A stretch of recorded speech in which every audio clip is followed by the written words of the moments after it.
Jadi remaja bisa menjadi hebat itu kesehariannya terlatih.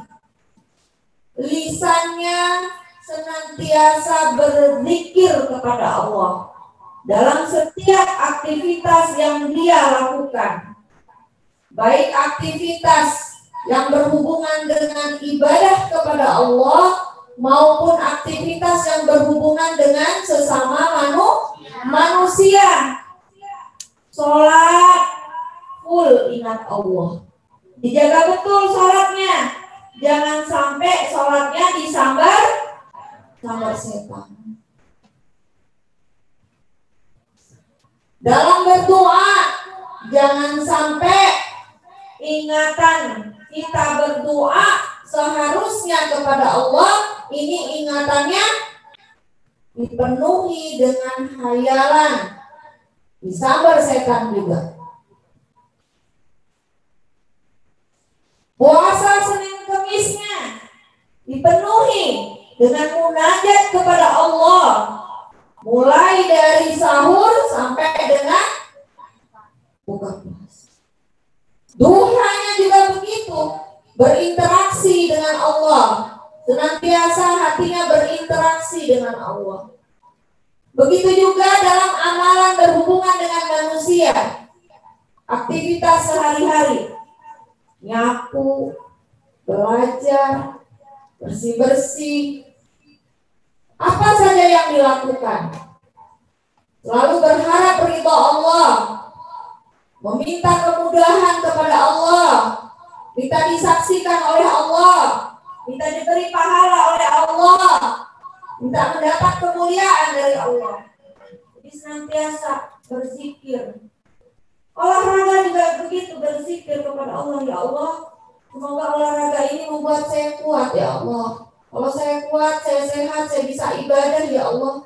Kalau saya bisa sehat, saya kuat belajar, saya bisa berdakwah ya Allah. Sampaikan agamamu. Begitu berzikir, terus berzikir. Diamnya berpikir. Mikir, diam itu berpikir. Memahami ayat-ayat Allah, baik yang ada dalam Al-Quran, dalam hadis, dalam kitab-kitab, lihat burung, lihat tumbuhan, lihat alam semesta, berpikir yang baik-baik, mencari kemaslahatan untuk diberikan kepada umat. Diamnya berpikir, umur saya udah berapa sekarang? 9 tahun. Muhammad Al-Fatih 9 tahun sudah punya karya apa? Hafiz 30 juz. Saya 9 tahun karya saya apa? 10 tahun Imam Syafi'i sudah punya karya. Karyanya apa? Hafalah pada 10 tahun. Kitab Muwatta saya 10 tahun. Apa karya saya? Harus punya karya. Itu remaja hebat. Dalam pikirnya, dalam diamnya dia berpikir, apa yang akan saya persembahkan buat umat.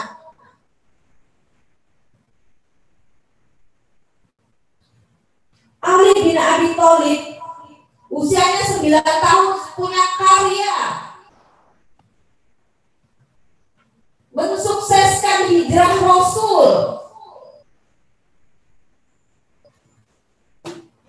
Usia saya belasan tahun. Asma usianya 16 tahun. Rentang belasan tahun. Sudah punya karya. Mensukseskan hijrah Rasul. Politikus perempuan yang mempunyai pemikiran dalam dan cemerlang. Saya belasan tahun karya saya apa? Ngeresum Ustadz itu karya terkecil. Tapi itu akan menjadi karya besar kalian. Kalau kalian geluti Al-Quran yang sudah kalian hafal, bisa kalian mungkinkan. Metode baik Qurani bisa menjadi karya besar kalian. menjadi uslub cara kalian berdakwah di tengah umat.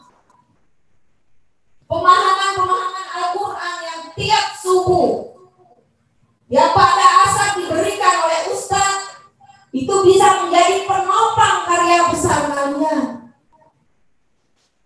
Karya itu bisa berupa pandangannya penuh dengan ibrah, pikiran-pikirannya penuh dengan nasihat buat dakwah, bisa berbentuk tulisan, bisa berbentuk qaul, bisa bikin vlog-vlog yang bagus, vlog dakwah, buku-buku saku yang bagus, menjadi penulis. Ulama-ulama dulu bukunya banyak.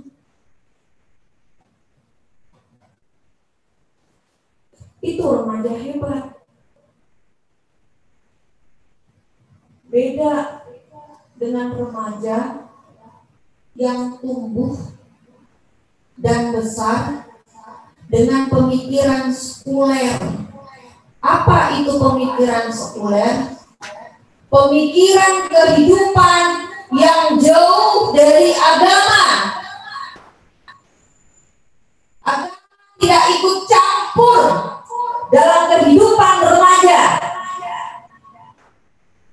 Cara berpakaian tidak pakai cara agama. Cara berpenampilan tidak pakai cara agama. Cara bergaul tidak pakai cara agama. Pakai keinginan sendiri. Lihat artis-artis. Cara bicara tidak ikut aturan agama. Agama tidak menjadi aturan dalam berbicara, dalam bergaul.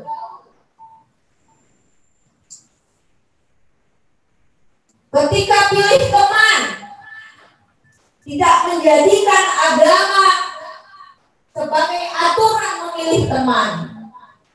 Itu maksudnya pemikiran sekuler, pemikiran di mana agama tidak ikut campur dalam kehidupan sehari-hari.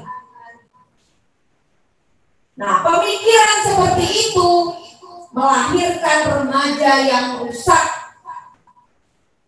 Apa ciri-cirinya? Remaja yang tumbuh dalam pemikiran sekuler. Yang pertama, fokus pada perkembangan biologis. Tumbuh jakun, stres, suara pecah, galau, haid, stres, badan berubah, galau. Fokus hidupnya yang laki-laki ngurusin gaya rambut, ke kananin, ke kiriin, digaris di sini koza. Fokus modelin jambang ke kanan, jambang ke kiri, gaya-gaya baju. Ketika remaja sudah fokus kepada perkembangan biologisnya, lahirlah remaja yang hedon. Fokus saja dia mau bareng-bareng, pernak-pernik untuk mempercantik diri. Pewarna bibir yang hijau, yang hitam, yang kuning, abu-abu, coklat, orange, jingga. Jadi pikirannya ada nggak pikiran mau belajar? Enggak, habis waktunya. Lagi pelajaran kuno lagi pada ngayal. Nanti sholat siang, aneh bajunya abu-abu. Dan kerudung aneh, ya yang abu-abu bahasa. Gimana ya aneh? Dulu tak tahu dah. Wassalamualaikum warahmatullahi wabarakatuh. Nggak dengar. Dari tadi ngayalin apa? Matching-matchingin baju. Jilbab warna apa? Masker warna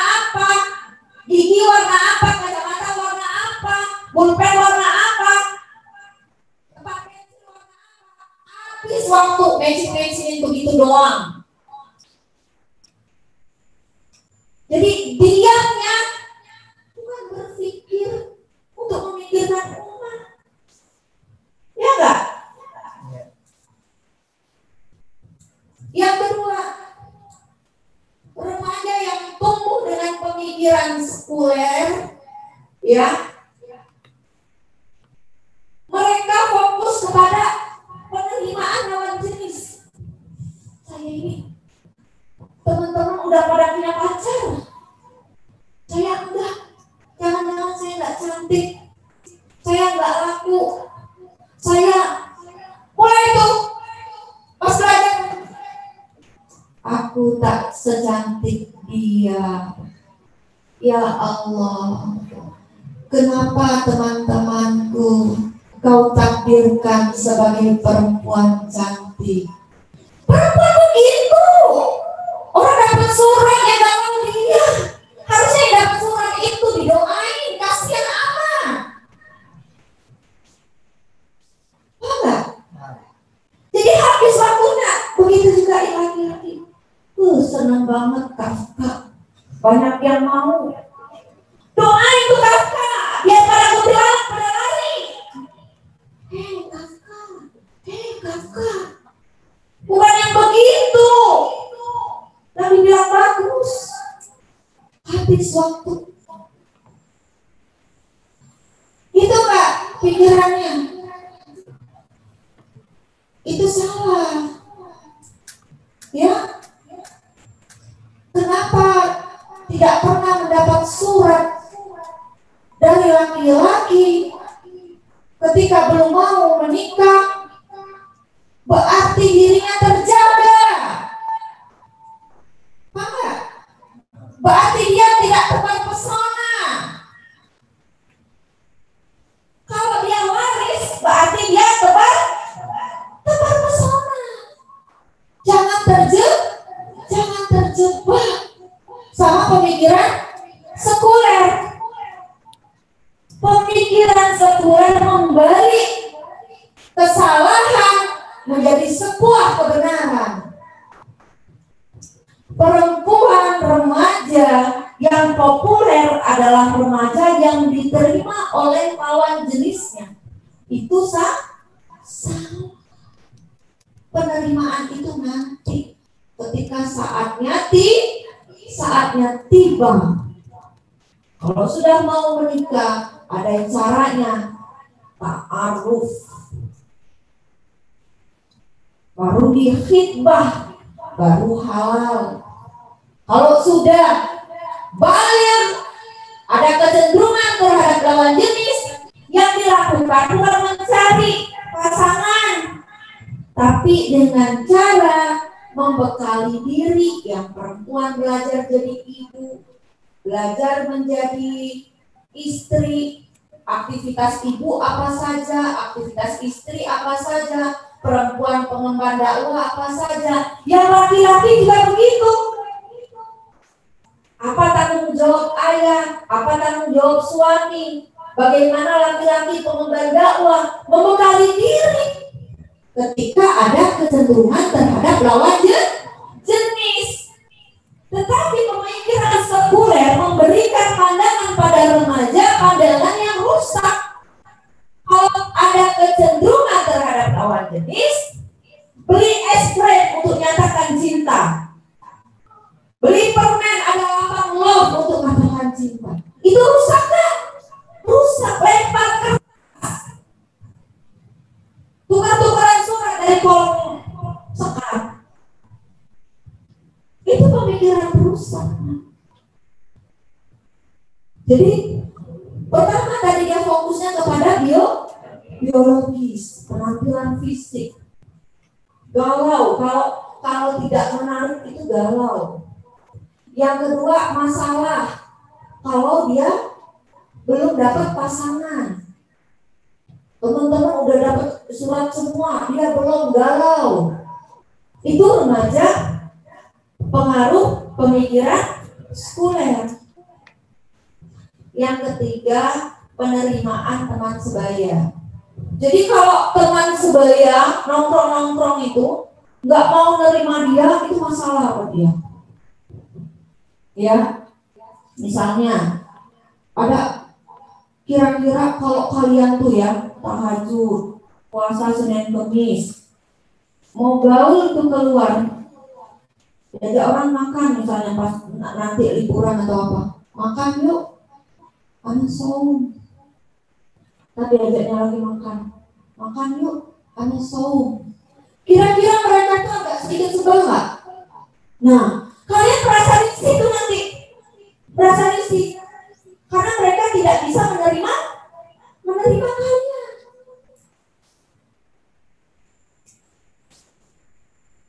Baju kalian kan bajunya kayak nenek-nenek, nggak asik kan? Main sama dia, nggak gaul bajunya. Nah, buat remaja ketika tidak diterima oleh teman sebayanya, itu masalah. Tidak masalah.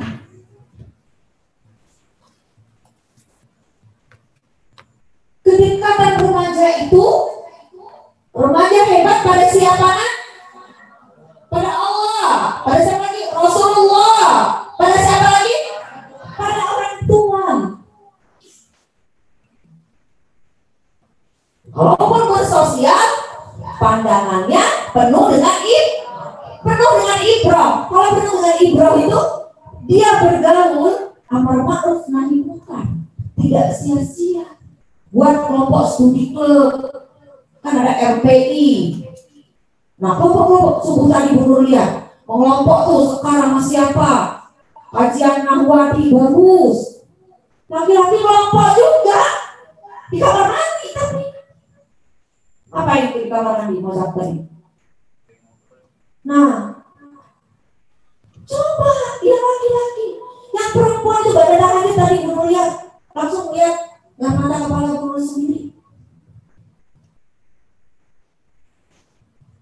Ya, itu remaja, ya, remaja yang dipengaruhi pemikiran sekuler tadi. Remaja yang apa? Yang pertama fokus biologis. Nah, berarti pemikiran kalian sesat tuh, salah. Kalau fokus pada penampilan. Yang kedua apa? Fokus terhadap lawan jenis. Ini pikiran ya, pengennya apa gitu, kirim surat apa, pengennya disamperin sama laki-laki, nyamperin laki-laki. Nah, itu berarti ada pemikiran yang salah yang mempengaruhi. Yang ketiga apa? Penerimaan teman. Oh, itu apa namanya? Aku nggak ada yang mau nemenin, nggak asik, sholatnya terlalu lama. Kalau main sama dia mah disuruh sholat, paling disuruh sholat, suruh murojaah, suruh apa, nggak asik. Nah, itu masalah. Nah, kalau ada orang yang begitu, berarti dia dipengaruhi oleh pemikiran sekuler.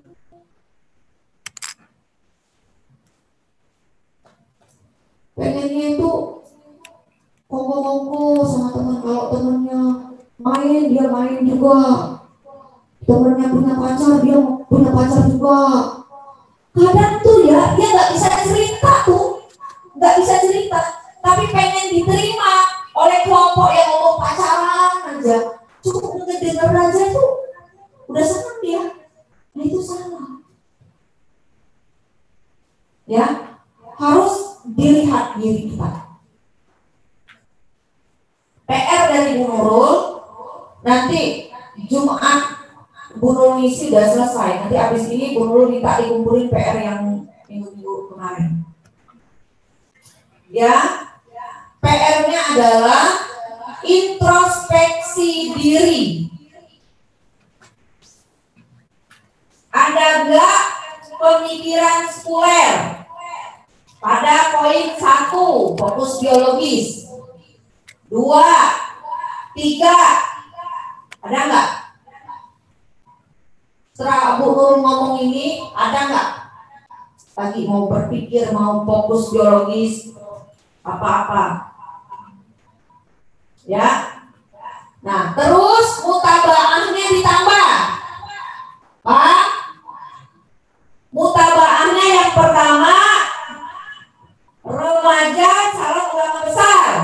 materinya. Yang kedua, analisis pemikiran sekuler pada remaja. Dianalisa. Poinnya apa? Fokus pada penampilan enggak? Ya. Peci putih, baju putih, kain putih, peci kuning, baju kuning, sarung kuning, gigi kuning, masker kuning. Kerjaannya itu aja. Pegang Quran nggak pernah. Habis waktu. Ada nggak? Yang kedua, perhatiin. Ini ada nggak gerak-geriknya? Upaya. Kalau dalam hati, nah, setiap orang puber pasti ada. Paham nggak? Pasti ada. Kalau orang puber pasti ada kecenderungan terhadap lawan jenis.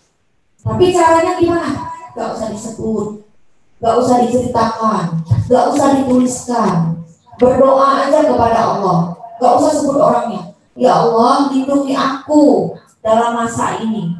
Berikan aku kekuatan dan istiqomah. Pada waktunya tiba, berikan aku orang yang terbaik yang bisa membawa aku ke surga. Itu. Paham? Ya? Nah, yang dianalisa ada nggak upaya? Kamu seminggu ini ada nggak upaya? Untuk apa? Untuk apa? Paham nggak? Ya. Terus yang ketiga, penerimaan teman. Kamu ada nggak rasa sedih? Kalau teman nggak benar, misalnya temannya ngerumpi aja. Terus orang ngerumpi itu nggak mau nerima kita. Karena kita kerjaannya baca buku. Ada nggak rasa sedih dan kecewa? Nah, berarti kalau ada rasa sedih, kecewa, nggak diterima oleh orang nggak benar, berarti ada pemikiran sekuler. Sedih itu kalau orang taat nggak mau terima kita, itu sedih. Kalau orang nggak benar, nggak terima kita, bersyukur. Paham yang mau mutaba'ah? Paham yang mau mutaba'ah yang putra? Siapa? Tunjuk tangan. Paham? Paham ya? Yang pertama indikatornya adalah remaja calon ulama besar. Yang kedua analisis pemikiran sekuler pada diri remaja. Itu tiga hal. Ya, di mutaba'ah, terus di mutaba'ah. Kak Sarah nanti mau mutaba'ah Fatimah. Ya, dia udah pinter. Maghrib tadi dia bilang, lisan Fatimah berzikir. Kalau berzikir, sholat ingat Allah. Kalau berdoa ingat Allah. Dalam diam berpikir, baca buku, baca cerita, baca apa, pandangan penuh ibroh, kultum tiap hari, pimpin doa, pimpin apa. Berarti nyambung dia. Bagus kakak-kakak yang ngajarinnya. Nah, begitu juga yang gede-gede. Ya. Nah, sekarang kalau remaja yang tumbuh dengan pemikiran Islam, tadi kan kamu udah bilang di pertama, ya kan?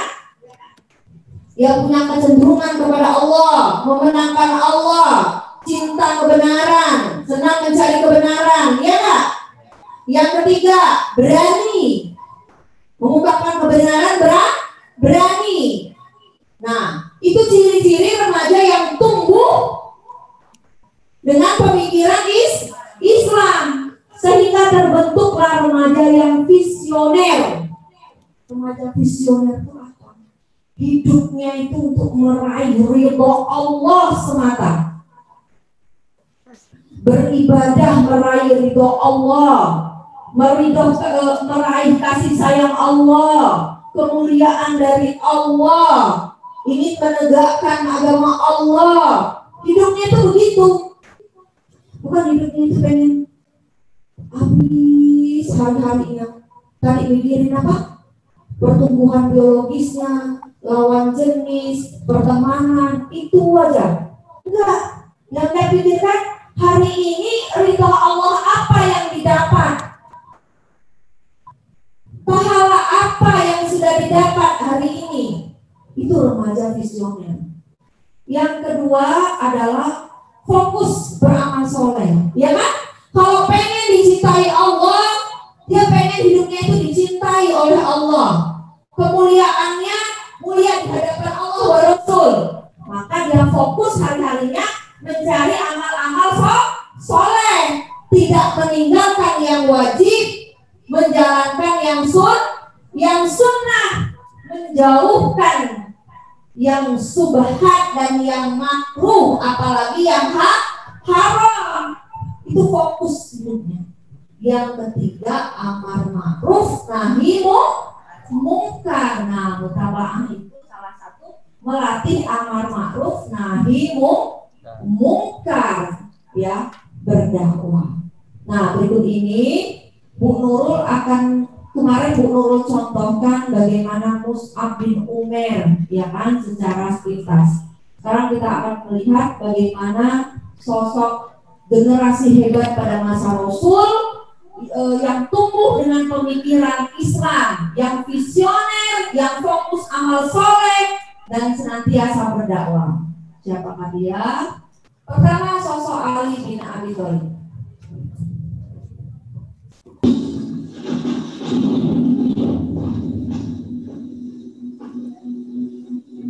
بكل قبيلة أخذنا شابا ذكيا ولنعرفنة معه.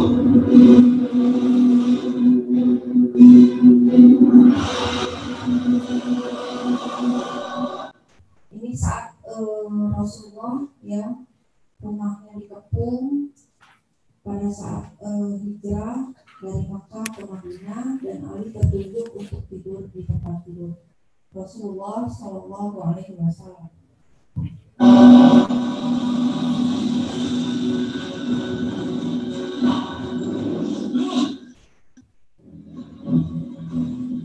Kaum Quraisy tertunjuk bukan kepala.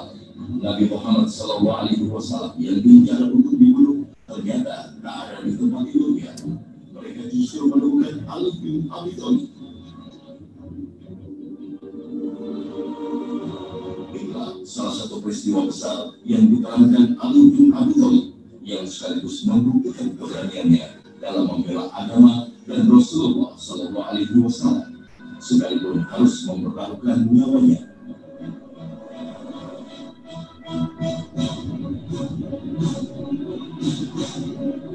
Hari itu, Ali bin Abi Thalib memang diperintahkan Rasul tidur di ranjangnya dan berselimut dengan selimutnya untuk mengecoh kaum Quraisy yang sudah mengepung rumah untuk membunuh Rasulullah Sallallahu Alaihi Wasallam.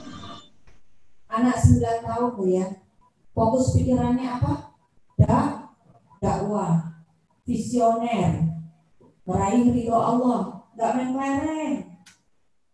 Kalau 4 kali fokus, main mah ada waktunya, dakwah ada waktunya, enggak? Nah, ini contoh remaja yang visioner, berharap ridho Allah, enggak? Fokus kepada amal soleh, fokus pada dakwah. Nih Ali.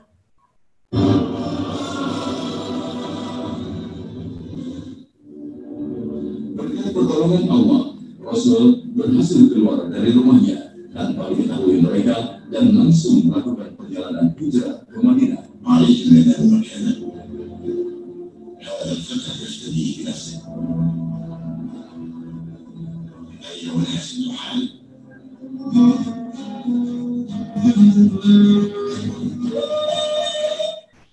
Orang Quraisy, para pemuda dari keluarga besar masing-masing untuk mengepung rumah Muhammad SAW, dan masing-masing harus ikut serta di dalam menghabisi nyawa Muhammad SAW.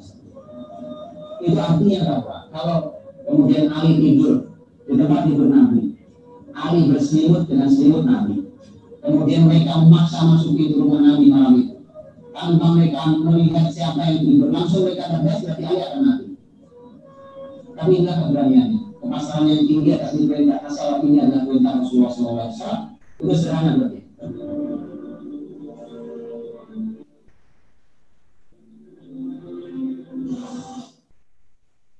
Jadi pembuktian itu cukup sudah Allah perintahkan, udah patuh.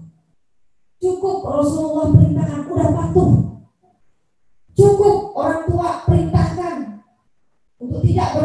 maksiat udah patuh. Begitu remaja hebat, visioner, berharap pada Allah.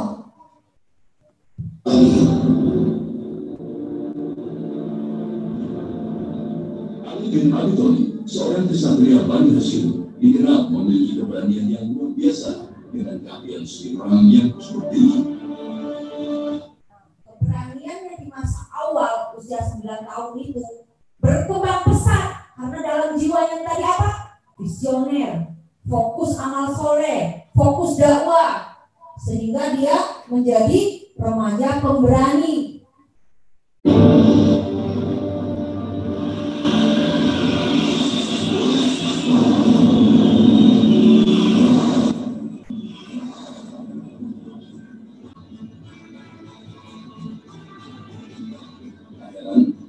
Ali bin Abi Thalib dikenal sebagai pahlawan Islam yang selalu tampil gemilang di medan perang dan sulit diluluhkan oleh musuh.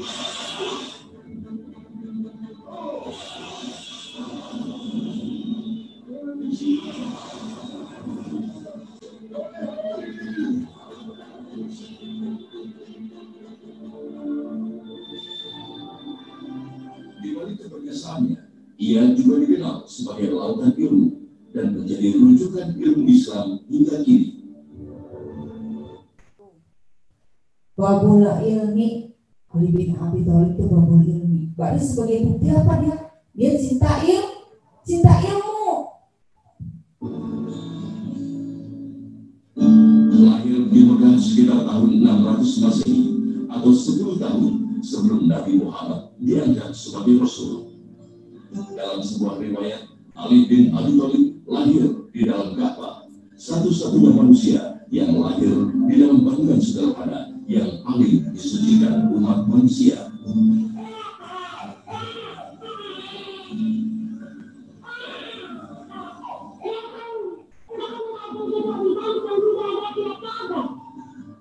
Itulah mengapa sang ayah Abu Thalib memberikan nama Ali, nama yang tidak biasa digunakan bangsa Arab masa itu. الذي على شرفا كما خبرت رب الكعبة لم يكن سوريا عليا هو علي بن أبي طالب. Ini adalah orang pertama yang lahir di dalam hijau fil Ka'bah rasanya. Kandung Abdullah, ayahanda Nabi Muhammad SAW.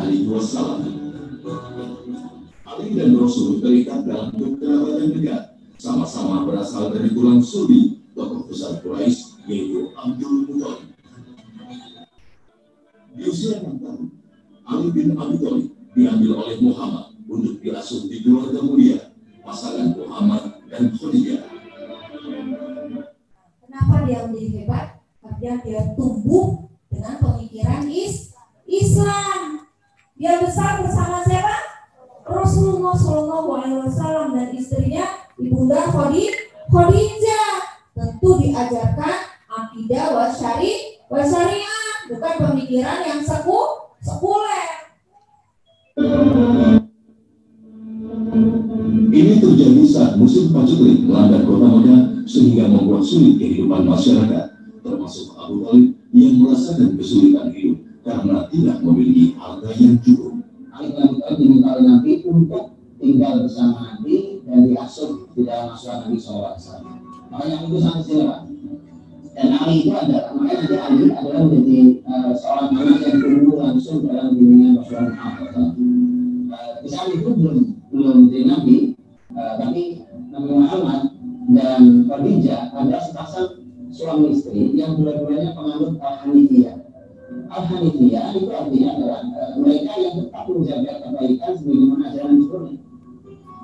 Sehingga dia menjadi dua-duanya adalah sepasang orang yang baik. Maka Ali tumbuh di dalam sebuah keluarga yang suami istri istimewa. Apalagi nanti Rasul saat menjadi Rasul, maka kemudian Ali hidup dalam asuhan yang luar biasa. Malah sampai-sampai dia pernah mengatakan kepada Ali bin Abi Thalib, sesungguhnya engkau wahai Ali, posisimu seperti Harun terhadap Musa. Hanya saya memang kenabian sudah berakhir, maka engkau bukanlah seorang nabi.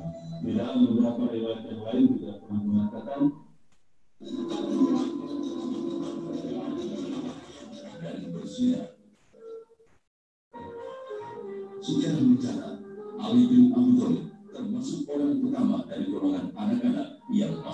Islam. Nah, Ali itu menunjukkan bahwa ini satu hal yang luar biasa. Mengapa? Saat itu si Ali baru 10 tahun kurang lebihnya. Baru 10 tahun. Ada beberapa perbedaan pendapat, tapi Ibnu Hajar mengambil bahwa usianya 10 tahun.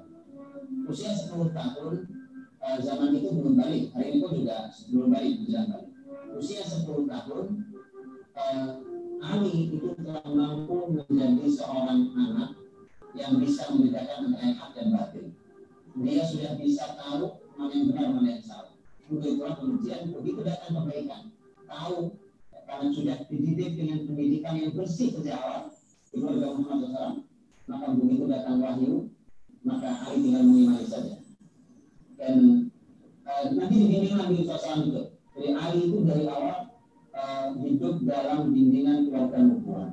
Nah, makanya hati-hati para ibu-ibu yang mendengar kajian ini, ya, betul-betul jauhkan anak dari pemikiran sekuler.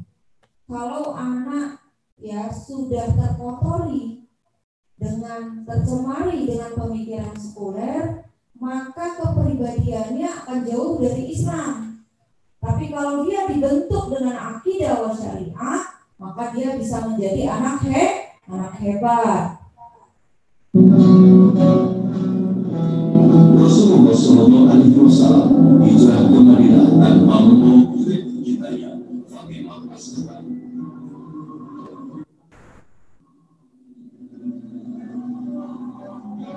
Itulah di antara tugas yang diberikan Rasul kepada Ali bin Abi Thalib. Selain membagi-bagikan amanat harta infak, Ali harus membawa wanita muslimah dari Bani Hashim dan putri Rasulullah Fatimah Az-Zahra hijrah ke Madinah.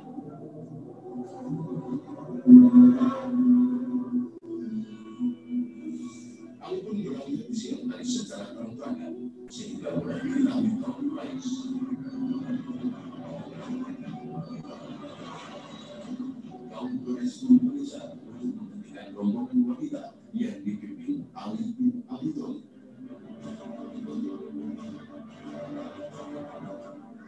Ini kata kita Rasulullah kalian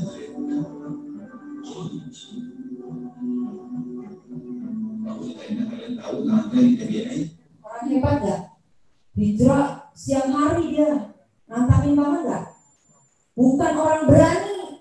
Kalau begitu berani dia menunjukkan keberanian, membawa kebenaran. Karena gak mungkin bawa perempuan malam-malam, dia kan repot.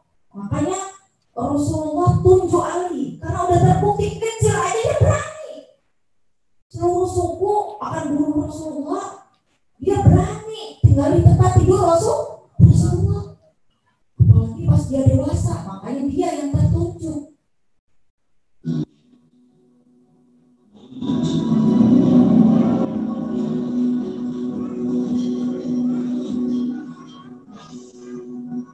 هذه فاطمة بنت عبد المطلب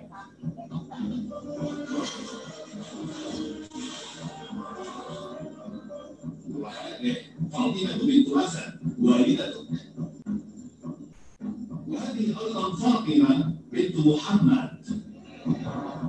أنا وهؤلاء الفرسان الذين هم من أمهر مقاتلي مكة لم نأتي هنا سوى من أجل إعانتكم، فإما أن نعود تلقائيا على أخلاقكم أو أن نعود معنا من دون رؤوس.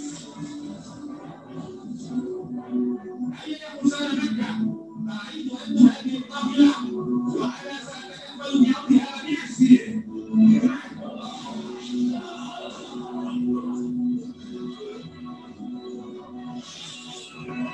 إن روى أحدكم بأي حواقة فلن أبقي منكم أحدا حيا.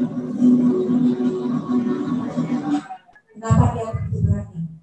Dia merasa dekat dengan Allah. Kenapa dia merasa dekat dengan Allah? Karena dia setiap hari melatih dirinya. Tuh, ini lebih dari seorang waliullah. Orang terkemuka dia berjuang, langsung bersusah payah. Gak ada waliullah belajar di atas awan. Dia bersusah payah.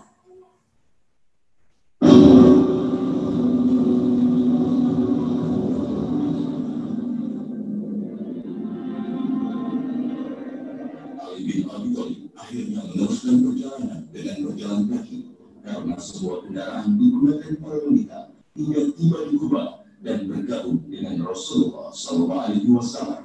Hebatlah. Itu karena keberanian sudah dipupuk sejak kecil. Ayo Salam, Imam, Farhan, usianya masih 9 tahun, 10 tahun, 11 tahun.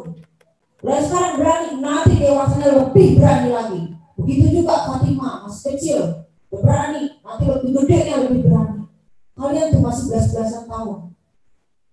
Pertajam, lisannya bersikir, diamnya berpikir, pandangannya penuh dengan ibrah, dilatih terus. Jadi kian hari kian tambah usia, kian hebat.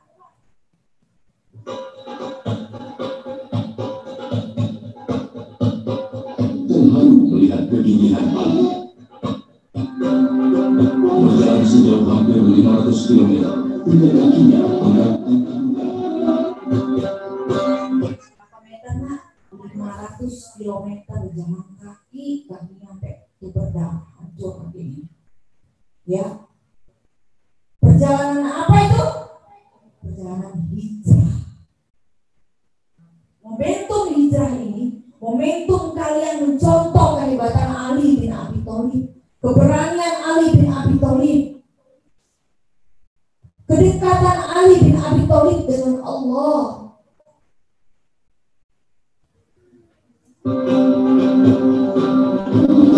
Jika nanti setelah tinggal di Madinah, Rasulullah SAW sendiri menginginkan Ali bin Abi Thalib sebagai menantu untuk ketiganya, Fatimah As-Zahra.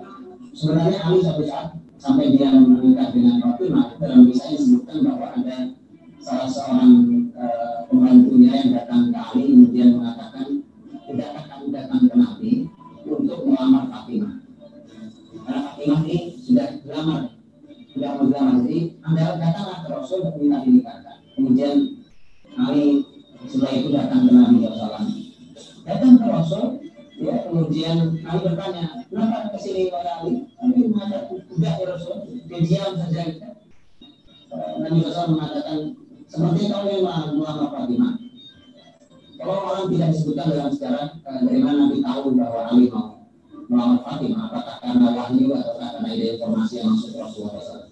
Tapi dia sering mengatakan, kalau kamu mau melamar Fatimah, kemudian Ali mengatakan, iya Rasulullah. Kemudian tidakkah Nabi menyampaikan agar Fatimah dinikahi oleh Ali, tapi Ali merasa berkecil hati. Dia mengatakan bahwa Rasulullah saya tidak punya apa-apa untuk saya gunakan menikahi Fatimah. Malah saja saya tidak punya. Nabi SAW mengatakan, bukankah dulu aku pernah memberimu baju besi yang pernah kau pakai untuk senjata itu. Baju besi untuk senjata itu untuk perang itu. Kata Nabi itu yang bisa diberikan untuk Fatimah. Maka disepakati bahwa Nabi mengatakan, kalau begitu aku nikahkan kamu dengan Fatimah, dengan mas kawinnya adalah baju besi. Pernikahan yang sangat sederhana. Sebagai pemuda yang dibesarkan dan dididik langsung oleh Rasulullah SAW, Ali bin Abi Thalib tumbuh menjadi pria yang matang, bertubuh kuat dan tegar. Ali kemudian menjadi pria yang perkasa dan tangguh, berkomitmen terhadap agama dan Rasulnya.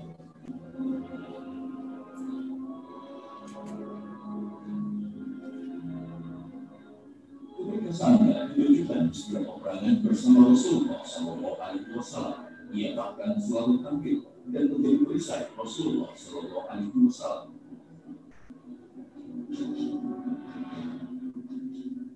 Perang Badar dan Uhud menjadi saksi keperkasaan Ali bin Abi Thalib.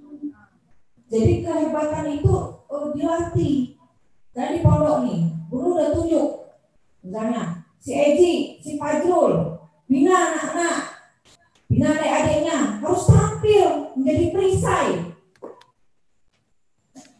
ustaz, menjaga yang lain, itu harus dilatih. Begitu juga pengurus RPI tampil, dilatih kepiawaian, petugas-petugas kebawahan tampil. Tapi sekali kalian tidak amanah, kalian telah melatih diri untuk tidak amanah.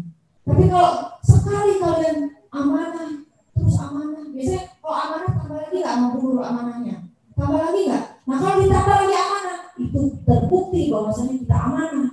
Kalau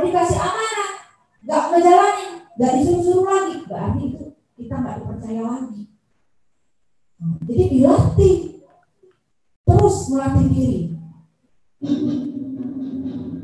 أخرجوا إلينا أفكاركم من أنتم يا محمد أخرج إلينا أمراءنا من قومنا انطلقنا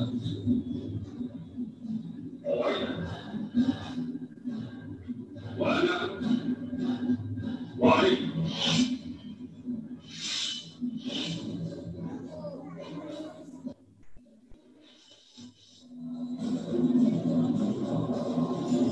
Pedangnya aja keren gak?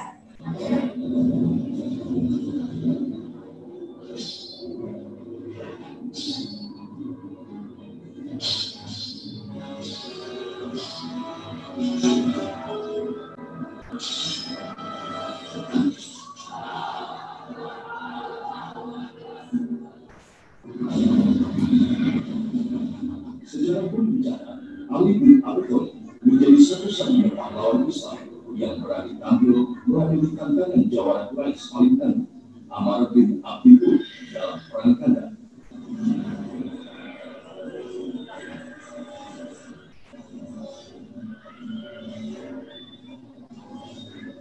Inilah orang genting yang diberi kaum muslim. Gitu, pernah dulu ajak latihan berkuda, ya kan Ji? Keren gak? Keren gak Bang, latihan berkuda Bang? Nah, mau gak? Nah, harus cinta dulu sama ilmu. Bu Nurul sudah persiapkan pelatih renang. Nanti corona berakhir sudah ada pelatih renang. Nanti kalian renang 200 meter, 200 meter, 1 kilo tuh berenang gitu. Napasnya panjang. Kuat. Saat kota Madinah dikepung aliansi kaum Quraisy dan kaum Yahudi.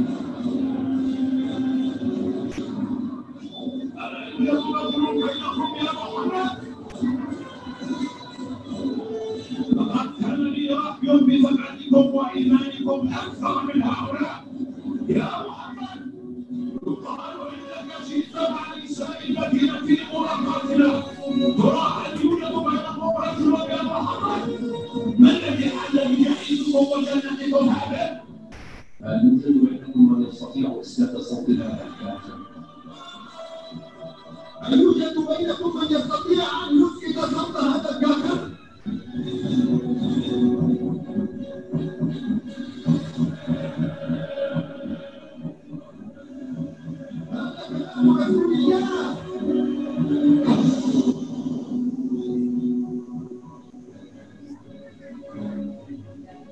Siapa? Dari kecilnya kayak dilatih, keberanian dilatih. Jangan pupuk rasa takut, pupuk keberanian. Berani karena Allah, berharap ridha Allah, berharap kemuliaan Allah.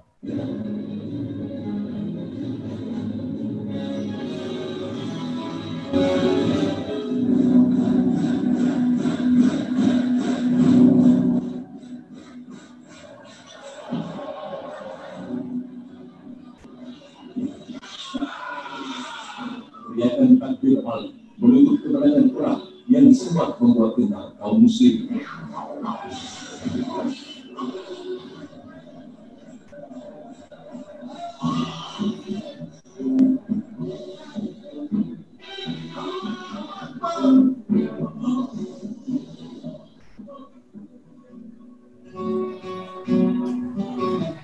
Hari terakhir, kemudian oleh Nabi Dirobati, kemudian suka diudahi Nabi yang sembuh, yaitu mujizat Nabi Sallam. Kemudian bendera diserahkan kepada Ali bin Abi Thalib dan di tangan dia kemudian Khaybar berhasil ditakluk. Ali pula yang akhirnya dapat menjebol benteng Dai di Yahudi di Khaybar. Setelah pasukan yang berturut-turut dipimpin Abu Bakar, kemudian Umar bin Khattab gagal menaklukkan benteng.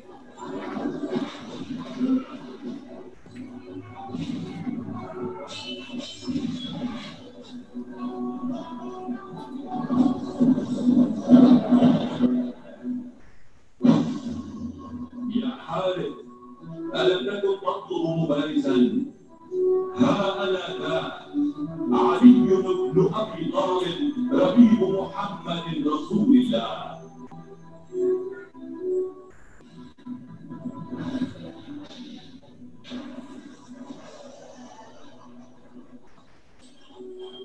Perang yang berkobar akibat pengkhianatan kaum Yahudi di Madinah terhadap perjanjian dengan Rasul inilah kemudian yang selalu mengenal ketegasan putra paman Rasul ini.